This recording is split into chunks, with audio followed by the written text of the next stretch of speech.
Баршаңызға сәлем достар, каналыма қош келдіңіздер. Бүгін сіздермен өте дәмді әрі жұмсақ болып шығатын бауырсақтың жасалу жолымен бөлісемін. Видеоны соңына дейін қарап, каналыма тіркеліп, лайк басуды ұмытпаңыздар. Сіздермен Ақшолпан. Керекті заттардың барлығын видеоның астына описанияға қалдырамын. Ең алдымен ыдысқа жылы сүтті құямыз.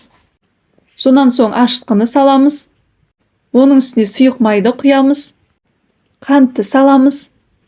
Тұзды саламыз. Және қаймақты салып, жақсылап араластырамыз. Бетін жауып, жылы жерге ашытқымыз көтерілгенше 15-20 минутқа қоямыз. Мінекей ашытқымыз көтерілді, енді електен өткізілген ұнды салып, жұмсақ қамыр илейміз. Бастапқы кезде қаспен араластырамыз, ары қарай қолмен илейміз. Бізде қолға жабыспайтын жұмсақ қамыр шығады.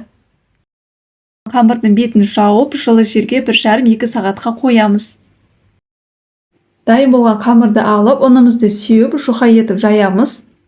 Ұнды көп сеппейміз және қамырдың үстіне қатты баспаймыз. Арнайы формамен немесе стаканның көмегімен бауырсақтарды дөңгелетіп кесіп аламыз.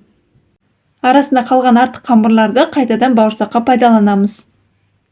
Бауырсақты жабысып қалмасы үшін астына сүлік жаямыз. Келесі кезекте бетін жауып 15 минутқа қалдырамыз.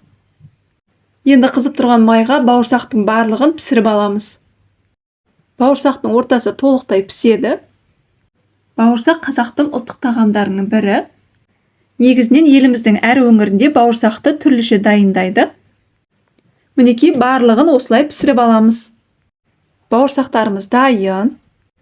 Өте дәмді әрі жұмсақ болып шығады. Дастарханыңыздың сәнін ашатын бұл бауырсақты сізде жасап көріңіз.